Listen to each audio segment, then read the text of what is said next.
이백의 시모음 첫 시간입니다. 이백의 생애를 살펴보도록 하겠습니다. 이백은 당나라 때인 701년에 태어나서 762년까지 살았습니다. 향년 61세네요. 자는 태백, 호는 청년거사. 그의 어머니가 꿈에서 태백성을 보고 출산했기 때문에 자를 태백이라고 했고, 두부와 함께 중국 역사상 가장 위대한 시인으로 꼽힙니다. 이백은 사천성에서 무역을 하는 거부의 외아들로 태어나 어렸을 때부터 시문에 천재적인 소질을 발휘했으며 세상에 꼭 필요한 인물이 되겠다는 청운의 꿈을 품고 만 권의 책을 읽고 검수를 닦았습니다. 24살 때에 뜻을 이루기 전에는 절대로 집으로 돌아오지 말라는 아버지의 격려를 받으며 30만 냥이라는 거금을 가지고 집을 나서 말리양을 떠납니다.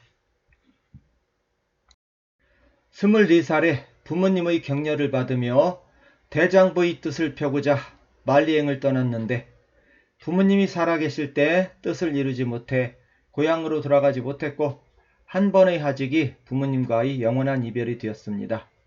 자신의 재주를 떨쳐 임금을 보좌하고 나라를 안정시키겠다는 포부를 펴고자 고향을 떠난 이백은 아미산을 지나고 동정호를 거쳐 여산, 금능, 양주 등을 지나다 사기를 당해 빈털터리가 되고 몸져 누웠다가 지인의 소개로 알륙에서 재상을 지냈던 허사의 손녀딸 허종박을 아내로 맡고 정착 생활을 합니다. 이 시기에 맹호연을 비롯한 여러 시인들과 교류하게 됩니다. 29살 때에 장인이 써준 편지를 가지고 관직을 구하러 장안에 가지만 실망하고 다시 알륙으로 돌아왔는데 둘째를 출산한 부인이 산후조리가 잘못되어 사망합니다. 이백은 사방으로 돌아다니며 관리들에게 시를 읊어주거나 문장을 써주고 그 대가로 딸 아들과 겨우겨우 생활을 유지해갑니다. 그런 와중에도 원단구, 짐잠 등의 시인들과 교류하며 술과 시로 세월을 보내게 되지요. 드디어 42살 때 황제인 현종의 부름을 받게 됩니다. 장안으로 가던 중 이백에게 시를 배웠던 제자 종경의 집에 들렀을 때 그의 나이 많은 누이 종영이 이백을 흠모하여 이백이 장안에서 내려오면 결혼하기로 하고 이백의 딸과 아들을 맡아줍니다. 현종의 부름을 받아 부푼 마음으로 장안으로 갔으나 실건을 쥐고 있던 환관 고력사의 방해로 현종을 못 만나고 굶주림에 허덕이게 됩니다. 그러던 중 태자의 스승인 태자 빈객으로 있던 하지장의 추천으로 입궁하게 되고 양귀비의 추천으로 한리막사가 되었지만 부패한 궁정의 모습을 목격하고 술로 세월을 보냅니다. 당시 현종은 며느리인 양옥환을 아들에게서 빼앗아 귀비란 지위를 부여한 후 양귀비의 품속에서 놀아나고 어려운 백성들의 삶은 돌보지 않고 투계와 연회로 세월을 보내고 있었습니다. 또한 궁궐은 간신배인 환관 고력사와 음흉한 재상 1인보의 농간에 놀아나고 있었습니다. 고력사가 질투하고 시기하던 이백을 현종에게 추천한 하지장은 고력사의 미움을 사서 고향으로 쫓겨나게 되지요. 이백은 임금을 보좌하고 나라를 안정시키겠다는 포부를 펴고자 입궁했지만 고력사의 견제로 중요한 직책을 맡을 기회를 얻지 못했습니다. 이백은 한림원 학사로 궁중의 잔치에나 따라다니며 시를 지어 주웅을 돋우는 역할밖에 할 수가 없었습니다. 부패하고 타락한 현실 속에서 자신이 설 곳이 없다고 판단한 이백은 현종에게 사직서를 제출하고 입궁한 지 3년 만인 44살에 궁궐을 떠나게 됩니다. 자유의 몸이 din 이백은 따뜻한 봄날 낙양에서 11살 아래의 두보를 만나 의형제를 맺고 가을의 양송에서 고적과 두부를 만나 현종이 이백에게 하사한 금한 용마를 팔아 밤새 술을 마시며 시국을 논하며 울분을 토합니다. 10월에 이백은 제남에 있는 도교사원에서 도사의 계를 받고 도사가 됩니다.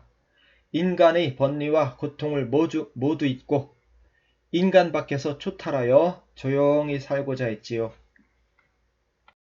그러나 이백은 부패한 조정에 대한 근심과 인간 세상에 대한 그리움으로 1년 만에 하산하여 다시 두보를 만납니다. 이백과 두보는 나라를 걱정하며 여러 날을 함께하다 다음을 기약하며 헤어졌는데 이 만남이 두 사람 간의 마지막 만남이 됩니다. 두보는 이백을 잊지 못해 이백을 그리는 시를 15수나 지었다고 하고 이백도 두보를 그리워하는 시를 여러 수를 지었다고 합니다. 이백은 장안에서 자신을 입궁시켜주고 자신을 적선인이라고 불러주었던 사명관객 하지장을 찾아 사명으로 갑니다. 그렇지만 하지장은 이미 고인이 되어 이백은 하지장의 무덤에 술을 따를 수밖에 없었습니다. 사명을 떠난 이백은 부인과 아들딸이 있는 집으로 향하게 됩니다. 집으로 돌아온 이백은 술집을 열고 술집으로 찾아오는 지인이나 시를 좋아하는 선비들과 밤을 새워 술을 마시며 타락한 현실을 잊으려 했습니다. 집에서 몇 년을 지낸 이백은 다시 천하를 주유합니다. 이백이 천하를 주유하는 동안 양귀비의 사촌오빠 양소가 양국충으로 이름을 고치고 요직에 앉아 1인보와 함께 충신들을 제거하고 자신들에게 아첨하는 사람들로 조정을 채워나갑니다. 또한 현종의 양아들이 된 안록사는 끊임없이 장병을 모집하여 군세를 확충해 갑니다. 황제인 현종은 간신배들에게 국정을 맡기고 양귀비의 치마폭에서 헤어나오지 못했고요. 이백은 조만간 당나라에 큰 혼란이 닥칠 것이라는 생각을 하게 됩니다. 이백이 56살이던 755년 11월에 안록사는 양국충을 토벌한다는 명분으로 15만 대군을 이끌고 반란을 일으킵니다. 이때 1인보는 죽고 양국충이 재상이 되어 국정을 농단하고 있었습니다. 안록사는 파죽지세로 제2의 도시인 낙양을 함락시킨 뒤 국호를 대연으로 정하고 스스로 황제가 된 후 장안으로 진격합니다. 현종은 백성들 몰래 재상 양국충과 고력사, 친왕, 비, 공주 등 3,000명만 거느리고 한밤중에 몰래 장안을 빠져나와 촉당으로 도망칩니다. 며칠을 행군하여 마이역에 도착했을 때 군량이 떨어져 군심이 흉흉하게 되었습니다. 군인들은 이 모든 혼란이 양귀비와 양국충 때문이라고 여겨 양국충을 비롯한 양씨일가를 살해하고 현종에게 양귀비를 내놓을 것을 요구합니다. 황제 현종이 간청해도 군인들이 물러서지 않자 현종은 양귀비를 내놓을 수밖에 없었고 양귀비의 죽음으로 혼란은 수습되었습니다. 사랑하던 양귀비가 죽자 현종은 모든 의욕을 잃고 태자 이영에게 제위를 넘겨주어 당나라는 현종의 시대에서 숙종의 시대로 넘어갑니다. 안록산이 난이 일어났을 때 이백은 남쪽 항주, 소홍 등을 지나며 처참한 망국의 전경을 마주합니다. 이백은 시문으로 안록산을 꾸짖고 무능한 현종을 저주했고 간신들로 득실되는 조정을 비웃었습니다. 현종은 16번째 아들인 영왕 린에게 동남방 일대의 반군을 막도록 하고 강릉 대도독으로 봉했습니다.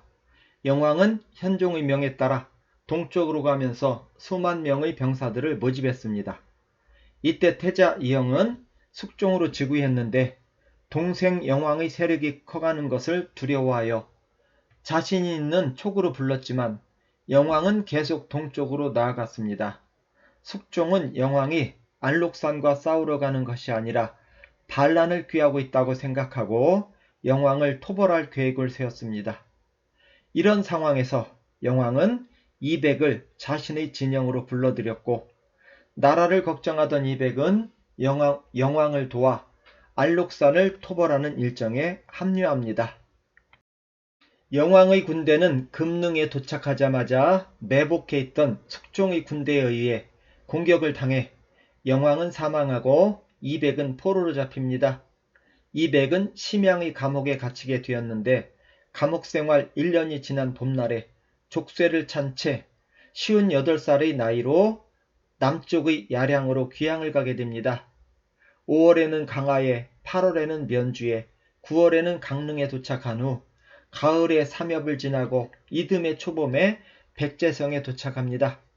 백제성에서 며칠 머문 후 야량으로 출발했을 때 숙종의 사면령이 도착합니다. 그 해에 가뭄으로 민심이 흉흉해지자 대사면령을 내려 모든 주인을 풀어주었던 것입니다. 옥리가 이백의 몸에서 족쇄를 풀어주었습니다. 이백은 몸이 가벼워 날아갈 것 같았습니다. 이백은 빨리 집에 가고 싶었지만 몸과 마음이 지칠 대로 지친 상태였습니다. 길을 가다 아무 동가에서나 밥 한 끼 얻어먹고 다시 길을 떠나곤 하던 이백은 집으로 돌아갈 힘도 없어 당도현 현령으로 있던 숙부 이양빈을 찾아가게 됩니다. 이백은 심한 기침을 토하며 알아누웠습니다. 이백은 자신의 여생이 얼마 남지 않았음을 직감합니다. 이백은 자신의 시원고를 하나하나 정리한 후 숙부에게 넘겨드립니다. 이백은 달 밝은 밤에 강가로 나갑니다. 마침 나룻배 한 척이 있어 배를 타고 강 가운데로 나갑니다. 이백은 강에 비친 달을 한아름 끌어안았습니다. 깜빡 잠들었던 사공이 깨어나 보니 이백은 운대간되었고 시한수가 적힌 종이가 놓여 있었습니다. 대붕이 날아서 온 세상을 떨쳤으나 중천에서 날개 꺾여 힘이 다하였네. 남은 바람이 만세를 격동시키겠지만 부상나무와 놀다가 웬 소매가 걸렸다네. 후세 사람들 이 소식을 전하겠지만 공자님 가구 없으니 누가 눈물 흘리리. 이때 이백의 나이 61살이었습니다. 이백은 모든 일들을 시로 표현했는데 현재까지 남아있는 시가 1100여 수나 된다고 합니다.